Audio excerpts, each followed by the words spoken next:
Good morning. Today is Tuesday, May 26, 2020. We're getting close to the home stretch. I still haven't heard any final word on when you're getting laptops. I know that they're definitely planning on handing them out before the end of the school year, but don't know when yet, and I'll let you know as soon as I figure it out.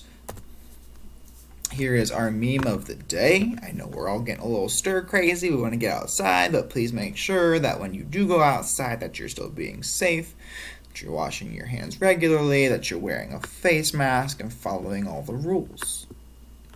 Please make sure you're watching or reading the daily message every day, that you're completing your assignments, that you're getting those things turned in, and also please make sure you're checking in with me. Today we're going to be doing lesson 12.2, experimental probability of simple events. Simple events just means that one thing is happening. So you toss one coin, you roll one dice, you draw one card. Those were three separate examples. I'm not saying you do all of them at the same time. So simple events means one thing's happening at a time. Experimental probability means that you actually do the experiment. So I know that if you flip a coin, there's half the time roughly half the time you'll get heads and roughly half the time you'll get tails. But if you actually flip the coin 20 times, does that mean you're guaranteed to get 10 heads and 10 tails? No.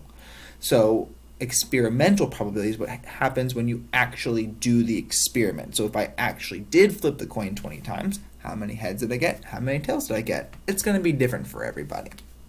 This should take us about 2 days. Our objective is to find experimental probability of a simple event. Today I would like you to watch this video, complete the lesson 12.2 warm-up, watch the 12.2 videos. Please make sure you watch the videos. They're going to be very important here. Also, complete the lesson 12.2 independent practice. I will be on from 9 to 11 and 1 to 2 if you need my help. Have a great day.